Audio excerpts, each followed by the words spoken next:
Lorsque Dieu donna à l'humanité son Fils et son Esprit, il donna ce qui lui était nécessaire pour vivre sur le plan le plus élevé, car il lui avait donné tout ce qu'il possédait. Dieu a pourvu à tout, mais c'est à vous de savoir si vous voulez être rempli de l'Esprit ou non. La volonté de l'homme est une ligne frontière que Dieu s'est réservé de ne pas franchir. Dieu a préparé un festin pour vous, mais il ne vous oblige pas à le manger. Il a ouvert la porte qui vous conduit à une vie plus abondante, mais il ne vous oblige pas à la franchir. Il a déposé à sa banque une fortune qui vous rend millionnaire. Il ne peut pas tirer de chèque à votre place. Dieu a fait sa part. Vous devez faire la vôtre désormais. Il dépend uniquement de vous de posséder ou non la puissance de l'esprit. Dieu n'est entravé que par le peu de place que vous lui accordez. Nous considérerons un instant la part que vous avez à remplir pour devenir spirituel. La vie spirituelle dépend du principe qui la contrôle. Le Saint-Esprit conduit le chrétien à se libérer de la suprématie du moi et à accepter la souveraineté de Christ. Ne savez-vous pas qu'en vous livrant à quelqu'un comme esclave pour lui obéir, vous êtes esclave de celui à qui vous obéissez, soit du péché qui conduit à la mort, soit de l'obéissance qui conduit à la justice. Romains 6,16. Livrer sa vie sans condition à Christ est le premier pas dans la marche selon l'Esprit. Il y a une raison fondamentale à la vie livrée.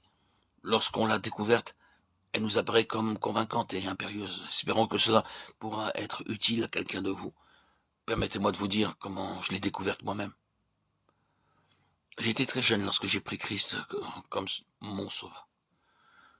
Je ressentis une joie profonde, réelle, parce que mes péchés étaient pardonnés.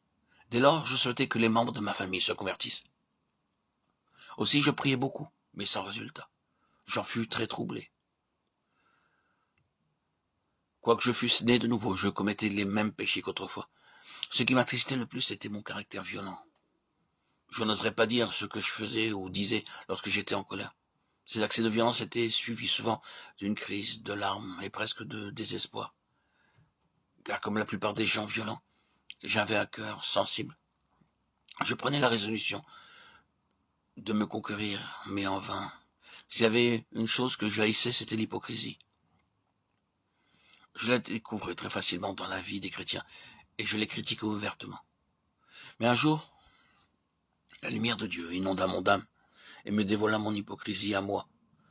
Je me méprisais moi-même en constatant de quelle façon misérable je représentais Christ autour de moi, car mon amour pour lui était sincère. Complètement découragé, je me retirai un jour dans ma chambre et je résolus d'y rester, jusqu'à ce que Dieu m'ait répondu.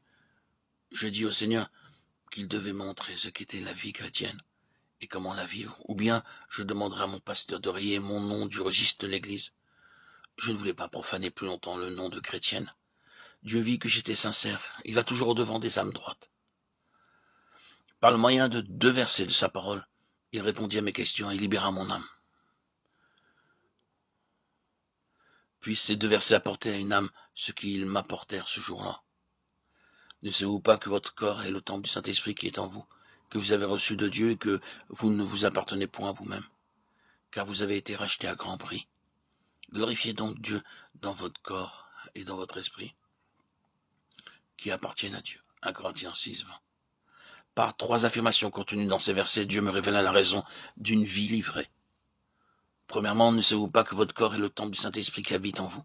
Non, je ne savais pas qu'il y eût encore aucun rapport entre mon être physique et mon être spirituel. Mais je ne savais pas que le Saint-Esprit habita dans mon corps. Dieu réclamait ce qui lui appartenait. Ce fut pour moi une révélation saisissante d'apprendre que le Saint-Esprit avait déjà fait sa demeure dans mon corps. Quelle triste demeure je lui avais offert. Supposez qu'aujourd'hui vous appreniez qu'un des plus grands seigneurs de la terre doit venir dans votre ville et loger chez vous. Quel nettoyage, quel préparatif serait fait pour que tout soit digne d'un tel hôte. Mais hélas, nous demandons au roi des rois, au Seigneur des seigneurs, de venir habiter, non pas un jour, mais toute une vie dans une maison indigne et souillée.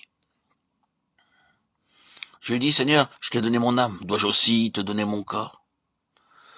J'ai perçu indistinctement ce jour-là, mais de plus en plus clairement, depuis pourquoi Dieu réclame nos corps. Il a besoin de corps humains pour se révéler au monde. La parole a été faite chair et a habité parmi nous. Les hommes ont vu le Père dans le Fils. Christ est maintenant au ciel, mais combien sa présence est nécessaire sur la terre? Ceux qui habitent votre ville, votre maison, qui vont à l'école ou au bureau avec vous, n'ont-ils pas besoin de le voir? Par quel moyen se révélera-t-il aux hommes d'aujourd'hui? Il a deux moyens à sa disposition. Tout d'abord, par sa parole. Combien de millions d'hommes ne possèdent pas de Bible et combien de millions ne sauraient pas lire s'ils la possédaient? Ils ne sauraient la lire. Mais de plus, Christ se révèle aux hommes par nous, chrétiens, qui constituons son corps sur la terre. Le grand besoin actuel n'est pas seulement de prêcher, d'enseigner l'évangile, mais c'est de voir Jésus marcher dans nos rues, vivant dans nos foyers. Comment le fera-t-il? Par vous. Ce jour-là, le Seigneur Jésus me montra qu'il avait besoin de mon corps pour se révéler au monde.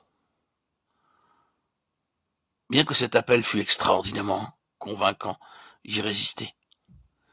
Ma vie ne m'appartenait-elle pas? N'était-ce pas me demander trop que de m'obliger à en confier la direction à quelqu'un d'autre? Était-ce sage?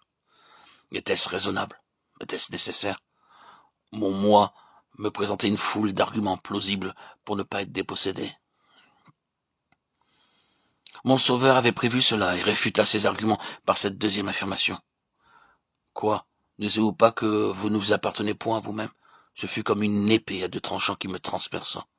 Ces paroles me révélèrent mon hypocrisie, car tandis que je prétendais appartenir à Christ, mon moi avait encore en main les rênes de ma vie.